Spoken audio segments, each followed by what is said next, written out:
नमस्कार सांग मैंने आपण मानु समस्त मो स्टोरी चैनल स्वागत। चलतु हृदय को छुईला भला प्रेम कहानी शुणा गुमर प्रेम कथार तृतीय भाग कहानी को आरंभ शेष जाए शुणु और पूर्व भाग गुड़िक शुणापी अनुरोध रहा।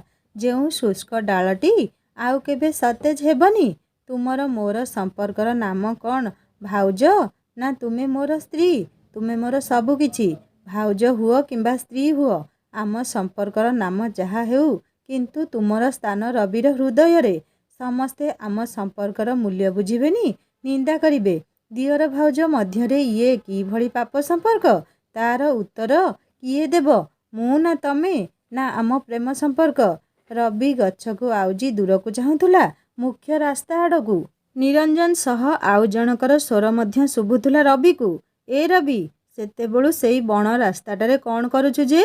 शीघ्र आस, बरजात्री गाड़ी तोते अपेक्षा करिछि। तू आसिले जीवाकू आरंभ करिबा। मानसीर बापा तेणे व्यस्त होई खबर पठेलेणी। रवि निरुत्तर रहिबा देखि निरंजन रवि ए रवि डाकी बण रास्तार आगेई जाउथुला।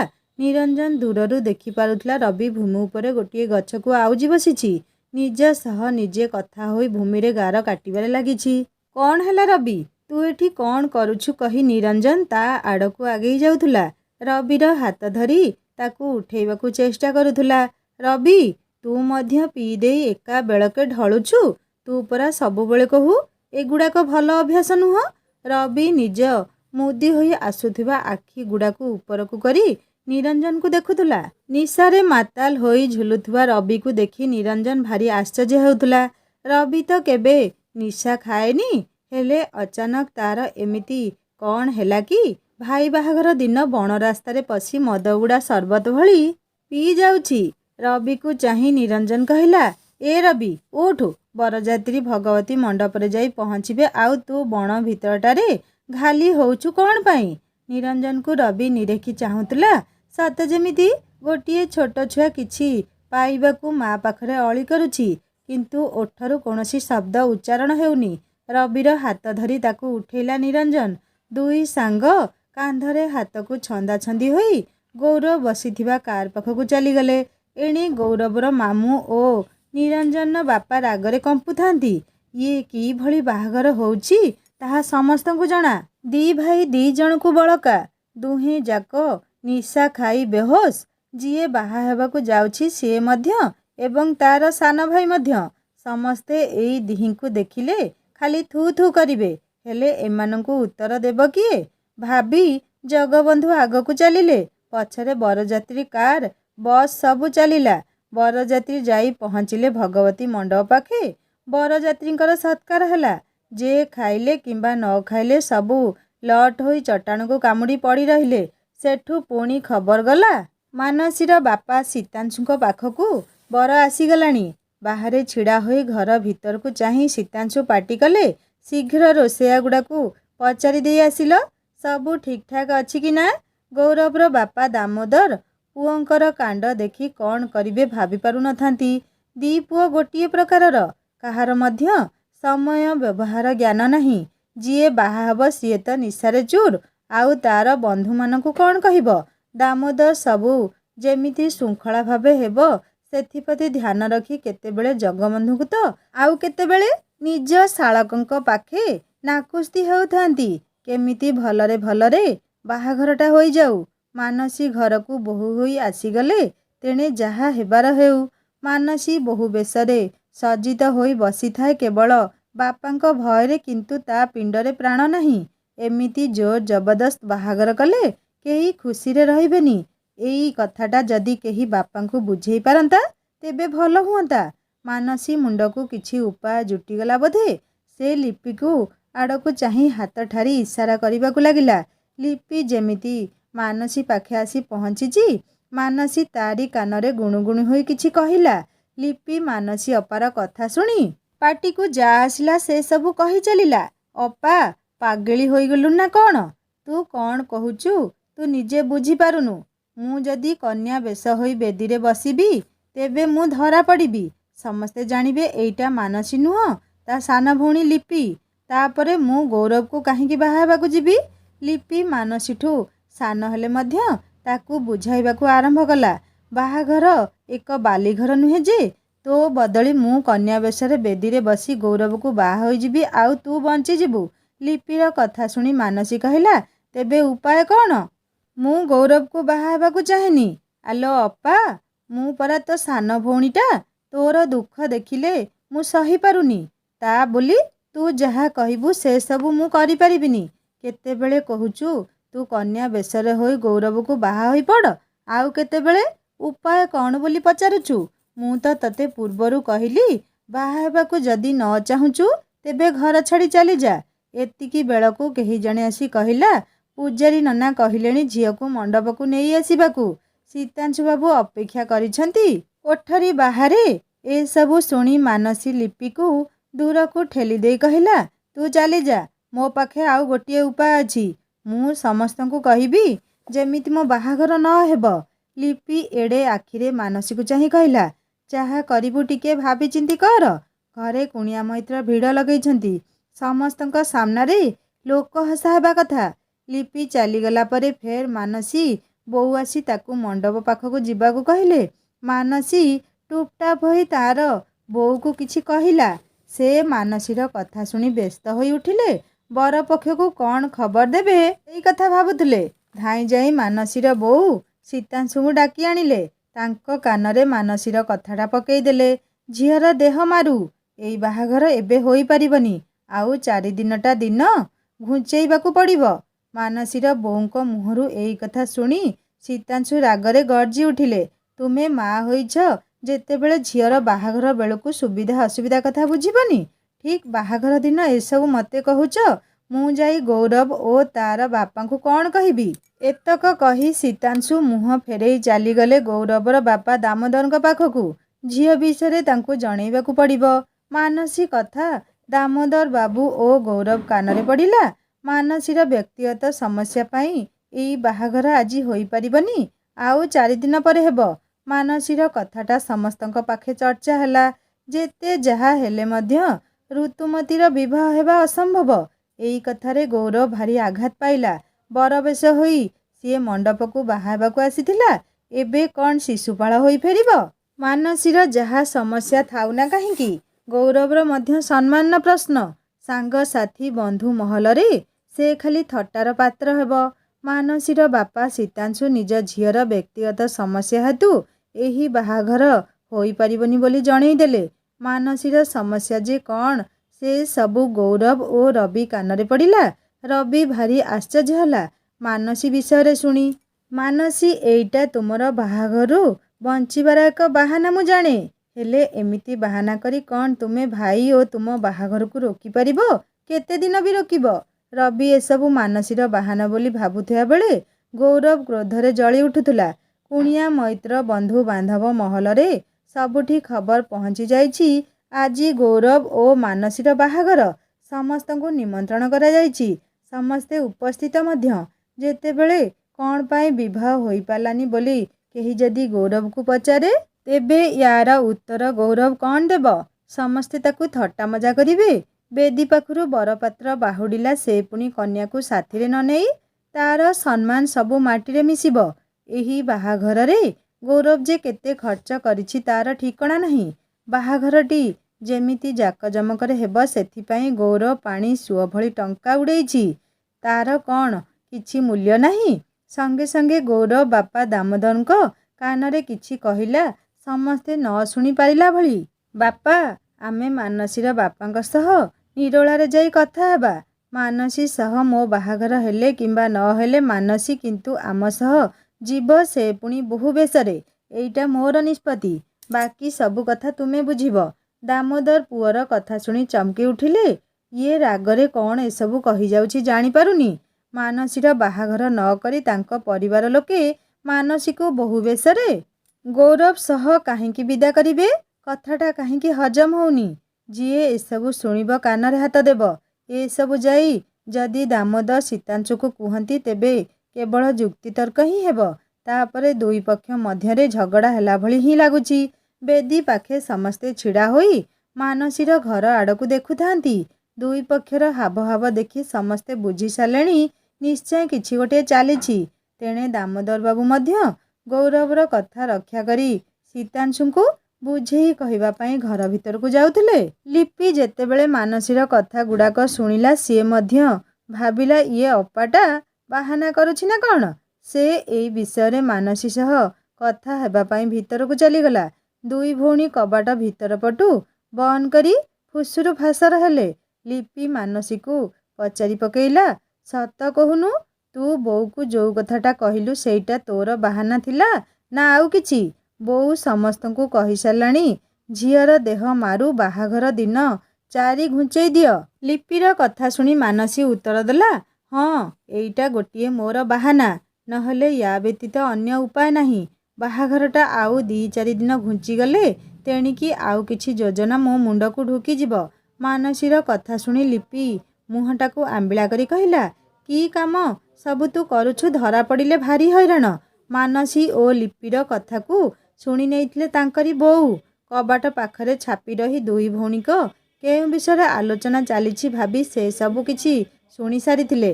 ସେ ବାହାରେ ଥାଇ ଗର୍ଜିଲେ, ଶୀଘ୍ର କବାଟ ଖୋଲିଲୁ ମାନସୀ, ତୋ ସହ ମୋର କଥା ଅଛି। ଲିପି ଭିତରୁ କବାଟ ଖୋଲି ଚୁପ୍ ହୋଇ ଛିଡ଼ା ହେଲା। ମାନସୀ ଉପରେ ତାରି ବୋଉ ଗଣ୍ଡାଏ ବର୍ଷିଗଲେ। ମାନସୀ କେବଳ ଦୋଷୀଙ୍କ ଭଳି ମୁଣ୍ଡ ପୋତି ଛିଡ଼ା ହୋଇଥାଏ। ଶେଷରେ ବୋଉ ସାମ୍ନାରେ ସେ ସବୁ ସତ କଥା ମାନିଲା। ଏସବୁ ମାନସୀର ବାହାନା ଥିଲା ବୋଲି ଶୀତାଂଶୁକୁ ମା ତାର ଜଣାଇ ଦେଲେ। ଶୀତାଂଶୁ ଚିହିଁକି ଉଠୁଥିଲେ, କିନ୍ତୁ ସେତିକିବେଳେ ଦାମୋଦର ବାବୁ ଆସି ତାଙ୍କ ପାଖେ ପହଞ୍ଚିଗଲେ। ଦୁହେଁ କିଛି ଜରୁରୀ କଥା ଅଛି କହି ଦାଣ୍ଡ ବଖୁରିକୁ ଚାଲିଗଲେ। ସେଇଠି ଶୀତାଂଶୁ ଓ ଦାମୋଦର ବାବୁ ଚୌକି ଉପରେ ବସି କଥାବାର୍ତ୍ତା ଆରମ୍ଭ କଲେ।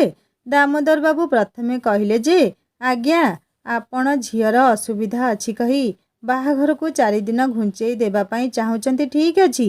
ଆପଣ ଆମ କଥା ଭାବୁନାହାନ୍ତି କାହିଁକି? ଗୌରବ ରାଗରେ ନିଆଁ ଖଣ୍ଡ ହୋଇଗଲାଣି। ସାଙ୍ଗ ବନ୍ଧୁ ମହଲରେ ତାର ମାନ ମହତ କିଛି ରହିବନି। ଏତେ ଟଙ୍କା ଖର୍ଚ୍ଚ କରି ଘୋଡ଼ା ହାତୀ ଧରି ସେ ବାହା ହେବାକୁ ଆସିଥିଲା। ଏବେ ବାହାଘର ନ ହୋଇ ସେ ଫେରିଯିବାକୁ ଚାହୁଁନି। ଶୀତାଂଶୁ ମାନସୀର ମିଛ ବାହାନା କଥା କହିପାରିଲେନି। ସେ କେବଳ ଦାମୋଦର ବାବୁଙ୍କୁ କହିଲେ, ତେବେ ଆପଣମାନେ କ'ଣ ଚାହୁଁଛନ୍ତି କହୁନାହାନ୍ତି?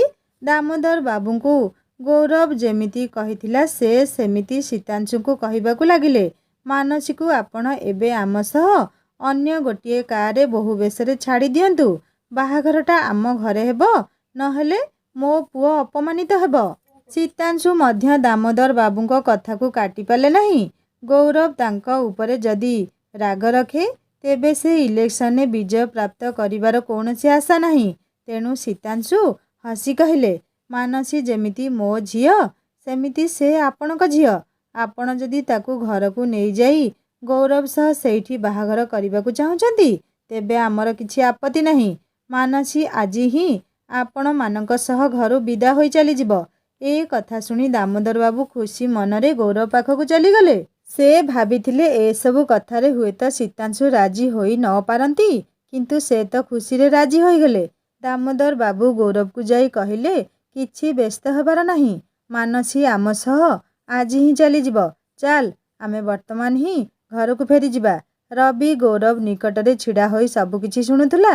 ତାର ତ କିଛି କହିବାର ଅଧିକାର ନାହିଁ, କାରଣ ସେ ଜଣେ ବେରୋଜଗାର। ତେଣୁ ତାର ମତାମତ ନେବା ପାଇଁ କେହି ଜରୁରୀ ଭାବୁନାହାନ୍ତି। ଶୀତାଂଶୁ ଘରେ ଆସି ସମସ୍ତଙ୍କୁ ଦାମୋଦରଙ୍କ ସହ ହୋଇଥିବା ତାଙ୍କ ଆଲୋଚନାକୁ ଜଣେଇ ଦେଇଥିଲେ। ସେ ଗୌରବର ବାପା ସହ କଥା ହୋଇସାରିଛନ୍ତି। ମାନସୀ ବର୍ତ୍ତମାନ ହିଁ ବୋହୂ ବେଶ ହୋଇ ଶାଶୁଘରକୁ ଚାଲିଯିବ। ସେଇଠି ଆଉ 4 ଦିନ ପରେ ଗୌରବ ସହ ମାନସୀର ବାହାଘର ମଦୀୟ ବାସଭବନରେ ଅନୁଷ୍ଠିତ ହେବ। ଶୀତାଂଶୁଙ୍କ କଥା ଶୁଣି ଘରେ ତାଙ୍କର ମା ଓ ସ୍ତ୍ରୀ ମନଉଣା କରିବା ଭଳି ମନେ ହେଲା। ଇଏ ଦାମୋଦରଟା ପୁରା ନାପସନ୍ଦ କଥା କହୁଛି। ଝିଅ ବର ସହ ବେଦୀରେ ବସି ବାହା ହୋଇନି, ସେ ଜ୍ୱାଇଁ ସହ ଶାଶୁଘରକୁ ଚାଲିଯିବା କଥାଟା ଅସୁନ୍ଦର ହେବ। ଘରେ ଆମର କୁଣିଆ ମୈତ୍ର ସବୁ ନାନା କଥା କହିବେ। ମାଙ୍କର କଥାରେ ଶୀତାଂଶୁଙ୍କର ମୁଣ୍ଡଟା ଆହୁରି ବିଗିଡ଼ି ଗଲାଣି। ଶୀତାଂଶୁଙ୍କର ଯାହା ପାଟିକୁ ଆସିଲା ସବୁ ଓଗାଳି ଦେଇଗଲେ। ନିଜେ ଘରେ ଝିଅ ତୁହାକୁ ତୁହା ଖାଲି ମିଛ ଗୁଡ଼ା କହିଯାଉଛି। ଗୌରବକୁ ନ ବାହା ହେବା ପାଇଁ ମନେ ମନେ କେତେ ଯୋଜନା ଚଲେଇଛି। ସେଥିରେ ପୁଣି ତୁମେମାନେ ମାନସୀର ପକ୍ଷ ନେଇ କହୁଛ। ଥରେ ଗୌରବ କଥା ଭାବି ଦେଖିଛ? ତାର ଗାଁରେ କେତେ ନାମ ଓ ମର୍ଯ୍ୟାଦା ଅଛି। ତାର ସମ୍ମାନରେ ଆଞ୍ଚ ଆସିବ। ଆମ ଝିଅ ଗୁଣମଣି ଏଇଠି ରବି ପ୍ରେମରେ ଘାରି ହେଉଛନ୍ତି। ଆଜି ମୋର ନିଷ୍ପତ୍ତି ମାନସୀକୁ ଶୀଘ୍ର ବୋହୂ ବେଶରେ ସଜେଇ ଦିଅ। ସିଏ ଆଜି ହିଁ ଶାଶୁଘରକୁ ଚାଲିଯିବ, ନଚେତ୍ ମାନସୀ ପାଇଁ ମୋର ହାତକୁ ଆସୁଥିବା ସିଟ୍ଟି ପୁଣି ଚାଲିଯିବ। ତେଣୁ ମୁଁ କୌଣସି ପ୍ରକାର ରିସ୍କ ନେବାକୁ ଚାହେଁନି। ଶେଷରେ ଏଇଆ ନିଷ୍ପତ୍ତି ହୋଇଗଲା ଯେ ମାନସୀର ଶାଶୁଘରକୁ ତାରି ସାଥିରେ ଲିପି ଓ କକାଙ୍କର 2 ପୁଅ ଯିବେ। ମାନସୀର ଜେଜେମା ଓ ତାରି ବୋଉ ଶୀତାଂଶୁଙ୍କ ନିଷ୍ପତ୍ତିକୁ ବଦଳେଇ ପାରିଲେ ନାହିଁ। ସମସ୍ତେ ମାନସୀ ବିଦା ହୋଇ ଶାଶୁଘରକୁ ଚାଲିଯିବା ହିଁ ଉଚିତ ହେବ ବୋଲି ଭାବିଲେ। ସେପଟେ ଘରେ ମାନସୀ ସମସ୍ତଙ୍କର କଥା ଶୁଣୁଥାଏ। ନିଜର ବାହାନା ବିଫଳ ହେବାର ଦେଖି ସେ ମନ ଦୁଃଖ କରିବାକୁ ଲାଗିଲା। ଏତେ ଚେଷ୍ଟା କରିବା ପରେ ମଧ୍ୟ ସେ ଗୌରବକୁ ହିଁ ବାହା ହେବାକୁ ଯାଉଥିଲା। ମାନସୀର କୋଠରୀକୁ ଲିପି ତରତର ହୋଇ ଚାଲି ଆସିଲା। ଅପା, ଶୀଘ୍ର ତୋର ପେଡ଼ିରେ ଲୁଗାପଟା ସବୁ ସଜେଇ ରଖିବାକୁ ମା ଓ ଜେଜେମା କହିଛନ୍ତି। ମାନସୀ କିଛି କହିବା ପୂର୍ବରୁ ଲିପି ତାର ପେଡ଼ିରେ ସବୁ ଜିନିଷ ସାଇତି କରି ରଖୁଥାଏ। ଅପା, ଏଇ ଶାଢ଼ୀ ନବୁ କି କହ, ଏଇ ଚୁଡ଼ି ନବୁ କି କହ ଅପା, କହି ଲିପି ସବୁଗୁଡ଼ାକ ପେଡ଼ିରେ ଭର୍ତ୍ତି କରିବାରେ ଲାଗିଥାଏ। କିନ୍ତୁ ମାନସୀର ସେଇ ଆଡ଼କୁ ଧ୍ୟାନ ନଥାଏ। ସେ ଝରକା ଦେଇ ରବିକୁ ଦେଖିବାକୁ ଚେଷ୍ଟା କରୁଥାଏ। ରବି ଦେଖିପାରିବା ଭଳି ମାନସୀ କୋଠରୀ ଭିତରୁ ଛୋଟ ଛୋଟ କାଗଜ ଗୁଡ଼ିକୁ ଗୁଳା କରି ଫୋପାଡ଼ୁଥାଏ। ଭୁଲବଶତଃ ମାନସୀ ଫୋପାଡ଼ୁଥିବା କାଗଜ ଗୁଳାଟି ରବି ଦିହରେ ନ ବାଜି ରବିର ବାପା ଦାମୋଦରଙ୍କ ହାତ ପାଖେ ବାଜି ତଳକୁ ଖସି ପଡ଼ିଲା। କିଏ ଏଇ ଗୁଳା ଫୋପାଡ଼ୁଛି ଭାବି ସେ ମାନସୀ ଥିବା କୋଠରୀ ଆଡ଼କୁ ଚାହିଁଲେ। ତାଙ୍କୁ ଯେମିତି ଲାଗିଲା ମାନସୀ ସେଇଠି ରହି କାଗଜ ସବୁକୁ ଗୁଳା କରି ଫୋପାଡ଼ୁଥିଲା। ସେ ମନ ଭିତରେ ହସି ଉଠିଲେ। ଏଇଆ ଭାବି ଯେ ମାନସୀ ହୁଏତ ଗୌରବ ସହ କଥା ହେବାକୁ କାଗଜ ଗୁଳା କରି ଫୋପାଡ଼ୁଥିଲା। ଦାମୋଦର ବାବୁ ଏଇଆ ମନରେ ଭାବି ସେଇଠୁ ଉଠି କିଛି ଦୂର ଆଗକୁ ଚାଲିଯାଇ ଛିଡ଼ା ହେଲେ। ଥରଟେ ଗୌରବକୁ ଆଉ ଥରଟେ ମାନସୀ ଥିବା କୋଠରୀ ଆଡ଼କୁ ଚାହିଁ ମୁରୁକି ହସିଲେ। ମାନସୀ କିନ୍ତୁ ଦାମୋଦର ବାବୁଙ୍କୁ ଦେଖି ଝରକା ପାଖେ ଲୁଚି ବସିଗଲା। ସିଏ ଭାବିଥିଲା ରବି ତା ଆଡ଼କୁ ଚାହିଁଲେ ସେ ନିରୋଳାରେ ତା ସହ କିଛି କଥା ହେବ। ହେଲେ ସେମିତି ହେଲାନି। ଲିପି ମାନସୀର ପେଡ଼ି ସଜାଡ଼ୁ ସଜାଡ଼ୁ ସବୁ କିଛି ଦେଖୁଥାଏ। ସେ କହିଲା, କାଇଁ ଏମିତି କହୁଛୁ ଲୋ ଅପା? ରବି ଭାଇ ଏବେ ତୋ ପାଖକୁ ଆସିବେନି। ଏବେ ସମସ୍ତଙ୍କ ଭିଡ଼ରେ ସେ ତୋ ପାଖକୁ ଆସିପାରିବେନି। ଲିପିର କଥା ଶୁଣି ମାନସୀ ତା ପାଖକୁ ଆସି କହିଲା, ମୋର ଗୋଟିଏ ଛୋଟ କାମ କରିଦେ। ତାଙ୍କୁ କହିଦେ ସେ ମୋ ରୁମକୁ ଆସିବେ। ଯଦି ନ ଆସନ୍ତି ତେବେ ମାନସୀକୁ ଆଉ କେବେ ଦେଖିପାରିବେନି। ତାକୁ ସବୁଦିନ ପାଇଁ ହରେଇ ଦେବେ। ଲିପି ବିକଳ ହୋଇ ମାନସୀକୁ ଦେଖୁଥାଏ। ତୋର ମୁଣ୍ଡ କିଛି କାମ କରୁନି ଲୋ ଅପା। ତୁ ରବି ଭାଇର ପ୍ରେମରେ ଅନ୍ଧ ହୋଇଯାଇଛୁ। ମୁଁ ଏତେ ଜଣଙ୍କ ଭିଡ଼ରେ କେମିତି ତାଙ୍କୁ ଏକା ପାଇବି ଯେ କହିବି? ମୋ ମାନସୀ ଅପା ତମକୁ ଡାକୁଛି। ତମେ ନ ଆସିଲେ ତାକୁ କେବେ ଦେଖିପାରିବନି। ମାନସୀ କରୁଣ ସ୍ୱରରେ କହି ଉଠିଲା, ହଁ, ମୁଁ ରବିର ପ୍ରେମରେ ବାଟବଣା ହେଇଛି। କ'ଣ କରିବି ନ କରିବି ଭାବି ପାରୁନି। ବୁଦ୍ଧିସୁଦ୍ଧି ମୋର ସବୁ ଚାଲିଗଲାଣି। ମୁଁ ଶେଷଥର ପାଇଁ ରବିକୁ ପଚାରିବାକୁ ଚାହେଁ ସେ ମୋତେ ବାହା ହେବା ପାଇଁ ମୋ ଘରେ ଓ ତାଙ୍କ ଘରେ କହିବେ କି ନା। ଯଦି ରବି ନା ଉତ୍ତର ଦିଅନ୍ତି ତେବେ ମୁଁ ଯାହା ଇଚ୍ଛା ସେଇଆ କରିବି। ସେ ମଧ୍ୟ ଭଲ ଭାବେ ଜାଣିପାରିବେ ଜଣେ କେହି ଥିଲା ଯିଏ ତାଙ୍କୁ ଅନ୍ଧ ଭଳି ପ୍ରେମ କରୁଥିଲା।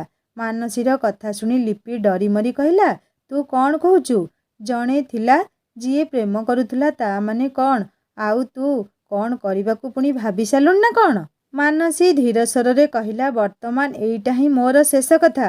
ମାନସୀ ଲିପିର ଫୋନ୍ଟି ଛଡ଼େଇ ଆଣି ରବିକୁ ପୁଣି ମେସେଜ କରିବାରେ ଲାଗିଲା। କାରଣ ସିଏ ଜାଣିଥିଲା ରବି ମାନସୀର ଫୋନ୍ ରିସିଭ୍ କରିବନି କିମ୍ବା ତାର ମେସେଜର ରିପ୍ଲାଏ ମଧ୍ୟ ଦେବନି। ଲିପିର ଫୋନ୍ରୁ ମାନସୀ ରବିକୁ ମେସେଜ କରିବାକୁ ଲାଗିଲା, ଶୀଘ୍ର ମୋ ରୁମକୁ ଆସ, ନହେଲେ ତୁମେ ମାନସୀକୁ ଆଉ ପାଇବନି। ଲିପିର ଫୋନ୍ରୁ ଆସିଥିବା ମେସେଜ ଗୁଡ଼ାକୁ ରବି ଦେଖି ସାରିଲା କିନ୍ତୁ ରିପ୍ଲାଏ ଦେଉନଥିଲା। ରବିର ମନ ଅସ୍ଥିର ହେବାକୁ ଲାଗିଲା। ମାନସୀ ପୁଣି କିଛି କରି ବସିବ। ରବି କ'ଣ ଚାହେଁନି ମାନସୀ ସହ ତାହାର ବାହାଘର ହଉ। ସିଏ ମାନସୀ ସହ ଦେଖିଥିବା ସ୍ୱପ୍ନ ଗୁଡ଼ାକୁ ବର୍ତ୍ତମାନ ମଧ୍ୟ ରବିକୁ ହାତ ଠାରି ଡାକୁଛନ୍ତି। ସମସ୍ତଙ୍କ ସାମ୍ନାରେ ନିଜ ପ୍ରେମକୁ ସ୍ୱୀକାର କରିବା ପାଇଁ ସାହସ ତା ପାଖେ ନାହିଁ। ରବି କେହି ନ ଦେଖିବା ଭଳି ଧୀରେ ଧୀରେ ପାଦ ପକେଇ ମାନସୀର ରୁମ୍ ଆଡ଼େ ଯାଉଥାଏ। ଲିପି ମାନସୀର ରୁମ୍ ଭିତରେ ରହି ରବିକୁ ଆସୁଥିବାର ଦେଖୁଥାଏ। ରବିକୁ କୋଠରୀ ବାହାରେ କିଛି ସମୟ ଅପେକ୍ଷା କରିବାକୁ ଲିପି ଇସାରା କରୁଥାଏ କାରଣ ମାନସୀର କୋଠରୀ ବାହାରେ ତାର କକା ପୁଅ, ମାଉସୀ ଝିଅ, ଖୁଡ଼ୀ ସମସ୍ତେ ଏପଟ ସେପଟ ହେଉଥାନ୍ତି। ରବି ମାନସୀର ରୁମ୍କୁ ଯାଇପାରୁ ନଥାଏ। ମନ ତାର ଭାରି ଅସ୍ଥିର। ବ୍ୟସ୍ତ ବିବ୍ରତ ହୋଇ ମାନସୀ ପାଖକୁ ଯିବାକୁ ବାହାରିଲା ବେଳେ କୁଣିଆ ମୈତ୍ର ସବୁ ରବି ସାମ୍ନାରେ ଏପଟ ସେପଟ ହେଉଛନ୍ତି। ସେମାନଙ୍କୁ ଆଡ଼େଇ ରବି ଭିତରକୁ ଯାଇପାରୁ ନଥାଏ। ଏ ମାନସୀ ମଧ୍ୟ କିଭଳି ମେସେଜ ଗୁଡ଼ାକ କରିଛି।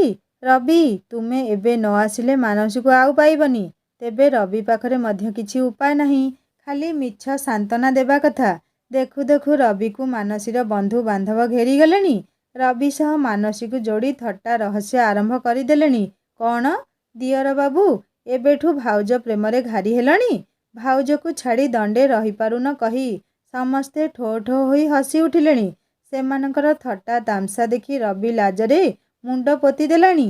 ସେମାନଙ୍କ ମଧ୍ୟରୁ ମାନସୀର କକା ଝିଅ ଭଉଣୀ କହି ଉଠିଲା, ଏବେ ଆମେ କିନ୍ତୁ ଭାଉଜଙ୍କୁ ତୁମ ସହ ଛାଡ଼ିବୁନି। ଯାଇ ସାଥିରେ ତୁମ ଭାଇଙ୍କୁ ନେଇ ଆସ, ତେବେ ଆମେ ମାନସୀକୁ ତୁମ ସହ ଛାଡ଼ିବୁ। ରବି କିଛି କହି ନ ପାରି ମୁରୁକି ହସି ଦେଉଥାଏ। ମନେ ମନେ ରବି ଭାବୁଥାଏ, କେମିତି କହିବି ସେଇ ମାନସୀ ପାଇଁ ମୁଁ ସମସ୍ତଙ୍କଠାରୁ ଲୁଚି ଛପି ତା ରୁମ୍ ପର୍ଯ୍ୟନ୍ତ ଯିବାକୁ ଆସିଛି। ସେମାନଙ୍କ ସହ ମୁହଁ ଲାଗିବା ମୋର ଆବଶ୍ୟକ ନାହିଁ। ବୋଉ ମୋର କହିଥିଲା, ଭାଇର ଶାଶୁଘର ଲୋକ କେହି ଯଦି ତତେ କିଛି କହନ୍ତି, ତେବେ ତୁ ଦେଖି ଖାଲି ମୁରୁକି ହସିଦେବୁ। ରବି ମଧ୍ୟ ବୋଉର କଥାକୁ ମନେ ରଖି ଯେ ଯାହା କହିଲେ ମଧ୍ୟ ହସି ଦେଉଛି। ହେଲେ ଏମିତି ବାଧ୍ୟବାଧକତାରେ ହସିବାର ମୂଲ୍ୟ କିଛି ନଥାଏ। ଲିପି ବାହାରକୁ ଆସି ଦେଖିଲା, ରବି ପାଖରେ ତାଙ୍କ ଘରର କୁଣିଆଙ୍କ ଭିଡ଼। ସେଇ ଭିଡ଼ ଭିତରକୁ ଲିପି ଠେଲି ହୋଇ ଚାଲି ଆସିଲା। ରବିର ହାତ ଧରି ଟାଣିନେଲା ଭିତରକୁ। ସମସ୍ତଙ୍କୁ ଚାହିଁ କହିଲା, ରବି ଭାଇଙ୍କୁ ଛାଡ଼, ସେ ମାନସୀ ଭାଉଜଙ୍କ ସହ କଥା ହେବାକୁ ଆସିଛନ୍ତି। ତୁମେମାନେ ତାଙ୍କ ପାଖେ ରହି କ'ଣ କରୁଛ? ଲିପିର ଏଇ କଥାରେ ସମସ୍ତେ ହସି ହସି ଯେ ଯୁଆଡ଼େ ଚାଲିଗଲେ। ରବି ଯାଇ ମାନସୀ ରୁମ୍ରେ ପହଞ୍ଚିଗଲା। ମାନସୀ ନାଲି ଶାଢ଼ୀ ପିନ୍ଧି ଓଢ଼ଣୀ ଦେଇ ସଜେଇ ହୋଇ ବସିଥାଏ। ରବିକୁ ଦେଖିବା କ୍ଷଣି ମାନସୀ ନିଜ ସ୍ଥାନରୁ ଉଠି ରବି ପାଖକୁ ଚାଲି ଆସିଲା। ରବି ଯେତେବେଳେ ମାନସୀକୁ ଏମିତି ମେସେଜ ସବୁ କାହିଁକି କରିଥିଲ ବୋଲି ପଚାରିଲା, ମାନସୀ ଆଉ ସମ୍ଭାଳି ନ ପାରି ପୁଣି କାନ୍ଦ ଆରମ୍ଭ କରିଦେଲା। ରବିକୁ ଆଲିଙ୍ଗନରେ ଛନ୍ଦି ନେଇ ମାନସୀ କହି ଚାଲିଥାଏ, ତୁମେ ମୋତେ ବାହା ହେବ କି ନା କୁହ, ଏହା ମୋର ଶେଷ ପ୍ରଶ୍ନ। ନା ଯଦି ମୁଁ ମୋ ଜୀବନ ନେଇଯିବି। ରବି ମାନସୀକୁ ଚୁପ୍ କରେଇ ଦେଇ କହିଲା, ଜୀବନ ନେବାକୁ ଚାହୁଁଛ ଯଦି ତେବେ ମୋର ଜୀବନ ନେଇଯାଅ। ଏମିତିରେ ମୋର ବଞ୍ଚିବା ମୂଲ୍ୟହୀନ।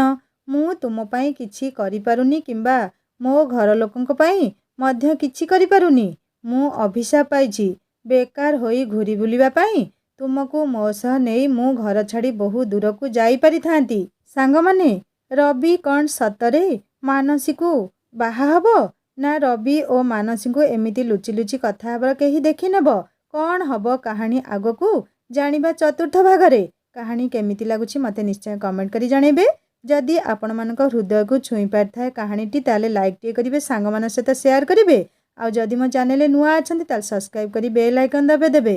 ହିନ୍ଦୀ ଷ୍ଟୋରି ଚ୍ୟାନେଲରେ ନୂଆ କାହାଣୀ ଅପଲୋଡ଼ ହୋଇଯାଇଛି। ଆପଣମାନେ ଭିଜିଟ୍ କରି କାହାଣୀ ଶୁଣନ୍ତୁ। ଲାଇକ୍, ସେୟାର, ସବସ୍କ୍ରାଇବ୍ କରିବାକୁ କେବେ ଭୁଲିବେନି। ରହୁଛି, ନମସ୍କାର, ଜୟ ଜଗନ୍ନାଥ।